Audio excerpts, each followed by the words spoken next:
धरती की ओर तेजी से बढ़ रहा और सौर तूफान आज किसी भी वक्त पृथ्वी से टकरा सकता है। इस बात की भविष्यवाणी 11 और 12 जुलाई को भी हुई थी, 13 जुलाई को भी और 14 जुलाई को भी। लेकिन अब बड़ी खबर ये आ रही है कि इसके धरती से टकराने की भविष्यवाणी अब हो चुकी है। सूर्य की लपटों के कारण उपजा ये तूफान 16 लाख किलोमीटर प्रति घंटे की से ज्यादा की रफ्तार से पृथ्वी की ओर बढ़ रहा है। वैज्ञानिकों को आशंका है कि इस तूफान के वायुमंडल से टकराने के कारण खासी हलचल हो सकती है। ये टक्कर सैटेलाइट सिग्नल को बाधित कर सकती है। इसका सीधा असर रेडियो सिग्नल, संचार और मौसम पर भी पड़ सकता है। यूं कहें कि तेज हवाएं पृथ्वी के मैग्नेटोस्फीयर में जियोमैग्नेटिक तूफान ला सकते हैं। मोबाइल, जीपीएस, सैटेलाइट, हवाई यात्राओं आदि पर असर पड़ सकता है। इतना ही नहीं, ये तूफान पृथ्वी के मैग्नेटिक फील्ड में भी आने वाले अंतरिक्ष पर भी अहम असर डाल सकता है। सूर्य के वातावरण में एक होल बन गया है जिससे आवेशित कण और तेजी गति वाली और हवाएं निकल रही हैं। तेजी से धरती की ओर बढ़ रहा ये तूफान 13 जुलाई से 14 जुलाई और 15 जुलाई के बीच ग्रह के कुछ हिस्सों में दस्तक दे सकता है। National aeronautics and space administration यानी कि नासा ने कहा है कि 16 लाख किलोमीटर प्रति घंटे की रफ्तार से चल रही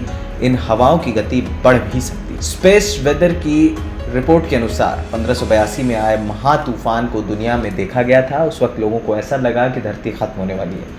उस समय के पुर्तगाल के लेखक सुआरेस ने लिखा कि उत्तरी आसमान में हर तरफ 3 रातों तक बस आग ही आग दिखाई दे रही थी। उन्होंने आगे कहा कि आकाश का हर हिस्सा ऐसा लग रहा था जैसे मानो आग की लपटों में तब्दील हो गया हो। मध्यरात्रि को भयानक आग की किरणें उभर कर सामने आई जो बहुत भयानक और डरावनी थी। इससे पहले नेशनल वेदर सर्विस के स्पेस वेदर प्रेडिक्शन सेंटर में जून में जीवन श्रेणी के भूचुंबकीय तूफान आने के बारे में भविष्यवाणी भी की गई थी। हाल ही में 4 सालों का सबसे बड़ा सौर तूफान देखा गया था जिसे अटलांटिक पर रेडियो ब्लैकआउट पैदा कर दिया था। ANP न्यूज रूम की रिपोर्ट।